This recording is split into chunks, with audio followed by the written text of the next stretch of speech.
Yes, students, today we are going to study 16th topic, that is green chemistry and nanochemistry. So this is the last topic of our syllabus, and from this topic little bit syllabus is omitted, so we have to study the topic thoroughly, and it is easy and it is interesting. You can think and guess about the green chemistry and nanochemistry, and you will able to answer these questions based on this topic. So omitted topic I will tell you whenever I will come across that topic, and even you are having the list of omitted topic.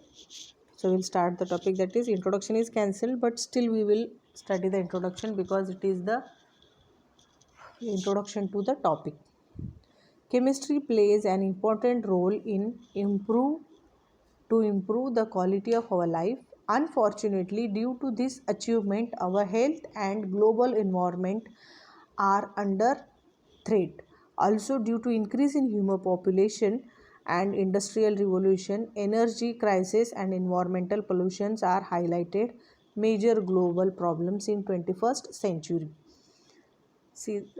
हमारी populations बढ़ गई है, और chemistry में जो important play है कि क्या है इसका मोटो कि with the use of chemistry we want to improve our life quality, कि फैसिलिटीज़ कि हमारी लाइफ आसान हो जाए, ज़िंदगी जीना आसान हो जाए। इसीलिए केमिस्ट्री का हमेशा ही ये एम रहता है कि we will give the best quality of our life. But ये करते हुए क्या हो रहा है कि unfortunately it is affecting on our health, global, environmental, उसके ऊपर कुछ प्रॉब्लम होता है। कि जैसे देखो, एक है कि पॉपुलेशन बढ़ रहा है और उसकी वजह से एनर्जी क्राइसिस, उसकी एनर्जी की समस्या आती हमें फेस करनी पड़ती है, एंड इंडस्ट्रियल रिवोल्यूशन, ये सब की वजह से पॉपुलेशन बढ़ रहा है। So this is the things where we have to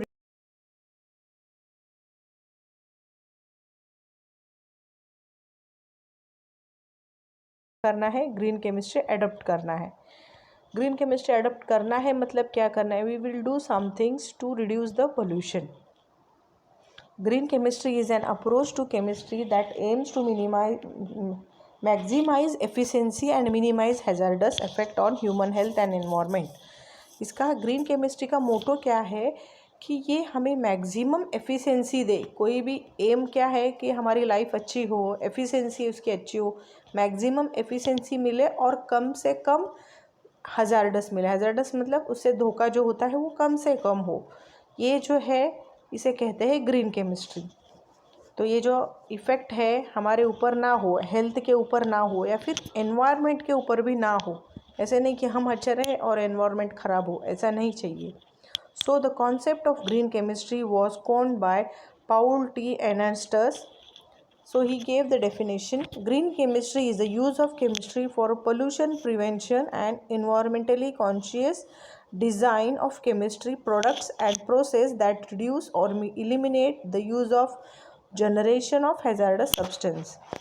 देखो, ग्रीन केमिस्ट्री ये क्या कर रहा है? तो पॉपुलेशन को प्रिवेंट करना है। कैसे? By environmentally conscious design chemical product कर से।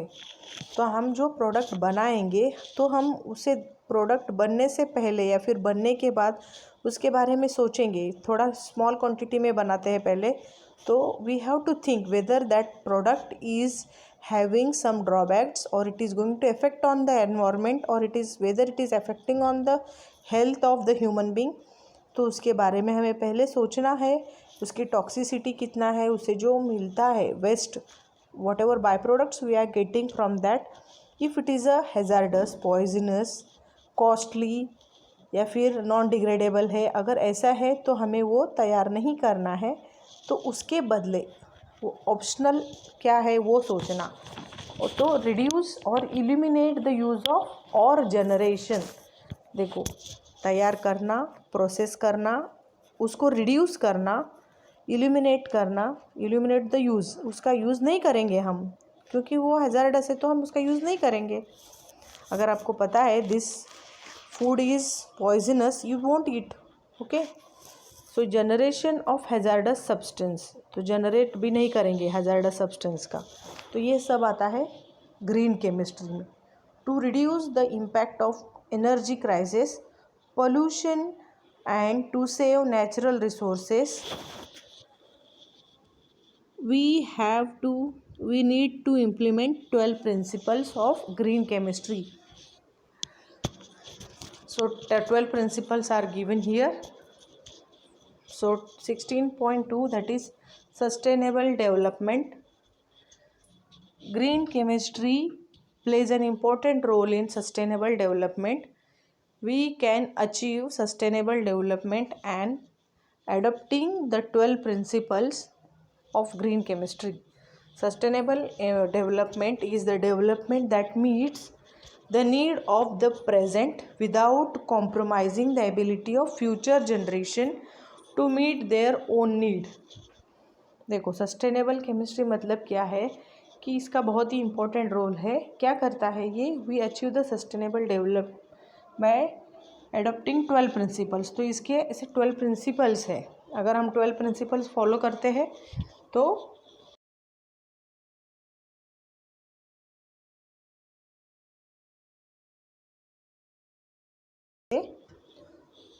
That meets the need of the present. तो वो क्या करता है? हमारी आज की ज़रूरत without compromising the ability of future.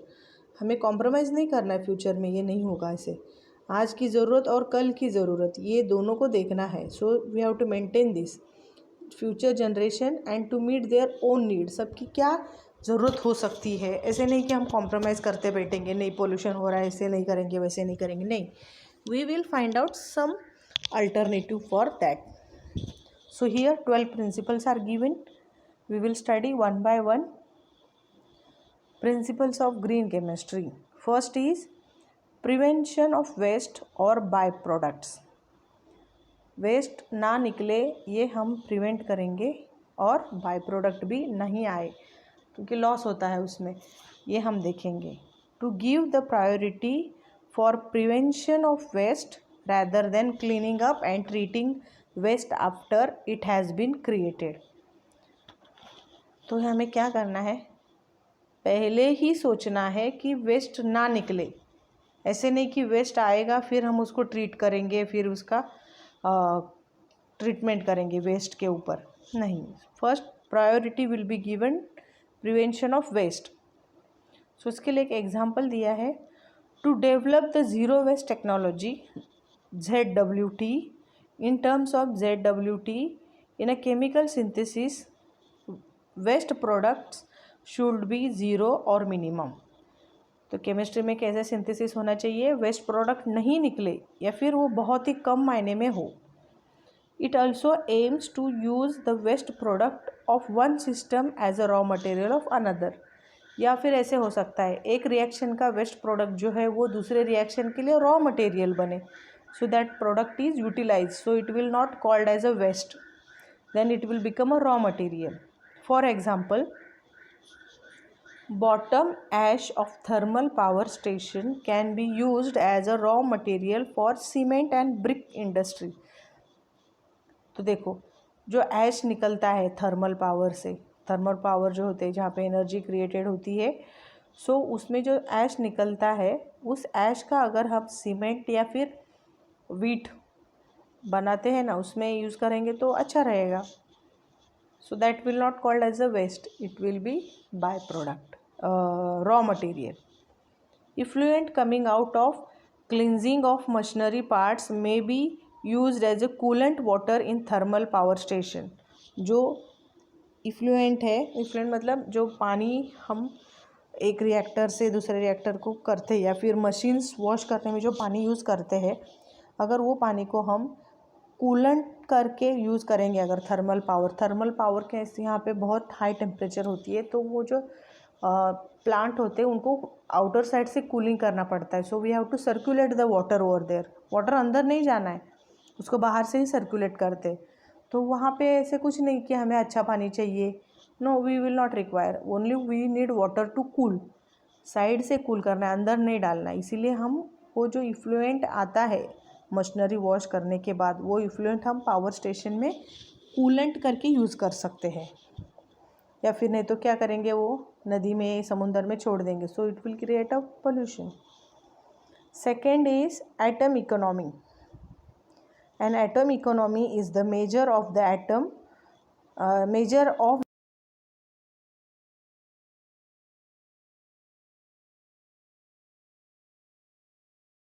Process. देखो एटम इकोनॉमी ये क्या करता है, it is amount of atoms from the starting material that are present in the useful product at the end of the product. जितना हम reactant में ले रहे हैं उतना हमें प्रोडक्ट में मिल रहा है कि नहीं. Good atom economy means most of the atoms of the reactants are incorporated in the desire product. कभी कभी क्या हो जाता है, रिएक्टेंट में जो कंपाउंड्स है, एटम्स है, वो प्रोडक्ट में आते ही नहीं है, कोऑपरेट नहीं करते. So and small amount of unwanted by products are form. तो उसकी वजह से बाई प्रोडक्ट्स बनते हैं. Hence lesser problems of waste disposal. अगर हम इसको मिनिमाइज़ करेंगे तो जो वेस्ट आता है उसको डिस्पोज करने का भी प्रॉब्लम नहीं आएगा. So atom economy is given with the formula.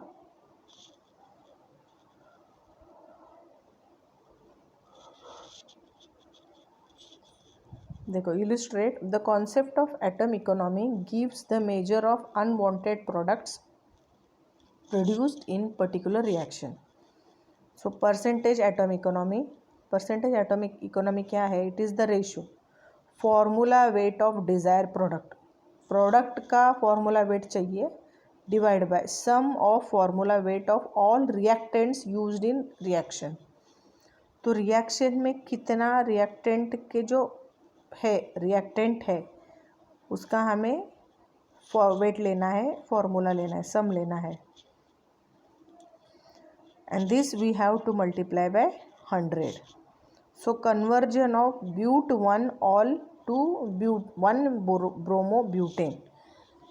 Reactant कौन है, 1 ब्यूटेनॉल है. And in presence of sodium Br and H2SO4 the reaction will take place and it will convert it into 1 bromobutane plus sodium hyposulfate NaHSO4 plus water. So these are the byproducts. तो देखो इसमें जो है reactants में कौन कौन है और प्रोडक्ट्स में कौन कौन है ये हमें देखना है. प्रोडक्ट में देखो, प्रोडक्ट डिज़ायर प्रोडक्ट क्या है हमारा, ब्रोमोब्यूटेन. सो ब्रोमोब्यूटेन में कितने हाइड्रोजन है, कितने Br है, कितने कार्बन है, वो यहाँ पे लिखा है. 4 कार्बन है, 9 हाइड्रोजन है, 1 Br है. This many atoms. ये बनने के लिए कितने रिएक्टेंट्स लगे, तो देखो यहाँ पे रिएक्टेंट्स है कि अल्कोहल है, butyl alcohol plus sodium Br NaBr and H2SO4. So all we have to take over here.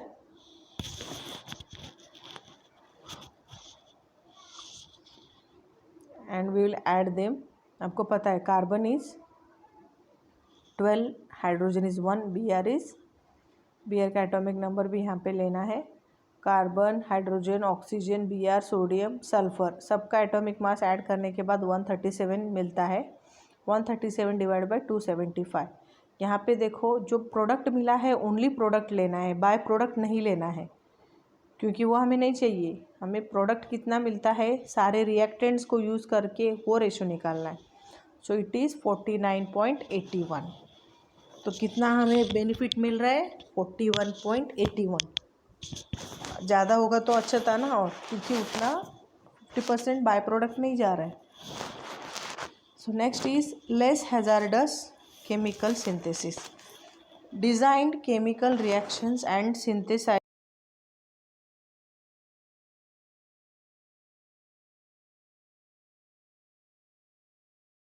वो कैसे होने चाहिए, it should be, the route should be safe and safe तो होने जैसे हमें पॉसिबल हो उतने हम उसे सेव करेंगे so that we can avoid formation of hazardous waste from chemical process.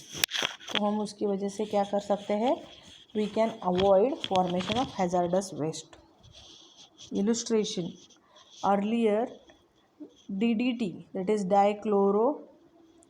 diphenyl trichloroethane, was used as an insecticide and which was effective in controlling diseases like typhoid and malaria carrying mosquitoes. देखो हमें क्या करना है, hazards chemical का synthesis कम करना है। उसके लिए एक एग्जांपल दिया है DDTA। इसका यूज़ कहाँ पे होता है? It is use as a insecticide and which was effective in controlling. Insecticide है लेकिन इसका कंट्रोल कहाँ पे भी होता है? जो टाइफाइड है, टाइफाइड में और मलेरिया में भी इसका यूज़ होता है। So it was realise that DDTA is harmful to living things. Nowadays benzene hexachloride BHC is used as a insecticide. तो ये हैजार्डस है DDTA, इसीलिए इसका अभी यूज़ कम किया है। उसकी जगह पे किसका यूज़ होता है? Benzene hexachloride. One of the gamma isomer of BHC is called gammexane और लिंडेन। ये देखो, ये लिंडेन मेडिसिन्स मिलता है, मेडिसिन्स में रहते हैं, मतलब उनके नाम रहते हैं। So this is the way we can reduce the hazardous of chemical synthesis. हमें पता चला है कि DDTA भी इसका इफ़ेक्ट होता है ह्यूमन बींग्स पे, एनिमल्स पे और हमारे ऊपर, तो हम उसका यूज़ नहीं करेंगे। उसकी जगह पे दूसरा सिंथेसाइज करेंगे कि जो उसका फंक्शन उसका जैसे ही हो, but it should not have any hazards. So you will read this as a principles.